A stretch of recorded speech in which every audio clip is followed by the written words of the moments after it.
Hi guys! Today's bite-sized DIY tutorial is how to distress and age a book.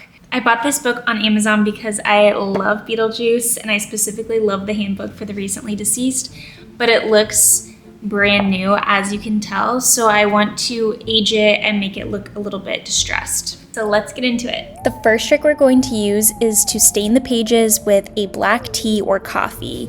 You can go as far as fully submerging your book in your liquid of choice. The soak method, as you might imagine, will make your book look super full. I decided to just paint it on with this foam paintbrush and another paintbrush, which actually ended up working a little bit better. And I kind of just alternated pages and then went over the edges, especially to get those super wet.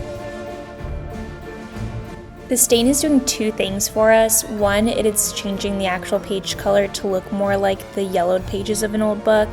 And two, getting it wet and then letting it dry will crinkle up the pages a bit, also making it look older. This part was really fun for me. It kind of reminded me of those Wreck This journals that you had in middle school. And then once it's done, you can just take this outside and let it sit until it dries. Hopefully you get a bit of wind. After a couple of hours, I brought it back inside, grabbed a sanding sponge, and started to rough up the book, specifically around the spine and the edges. This will be easier if you're working with a hardcover book because there's more layers and fabric, so you can really rough things up. I didn't know how it was going to turn out on the paperback, but it actually worked pretty well. So I just went around all of the edges, tried to make it look super worn, and then I ended up going on the edges of the pages as well to rough those up too.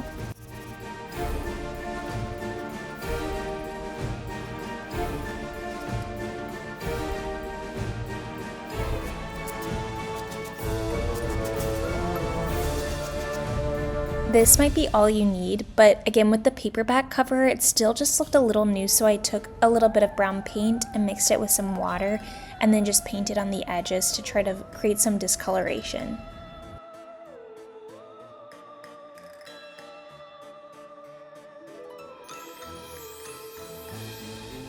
And this is the final result. I think it looks a lot more authentic, like something that actually would have been used by multiple people, and less like something that I totally just bought on Amazon. I hope this helped with your projects, and thank you so much for watching.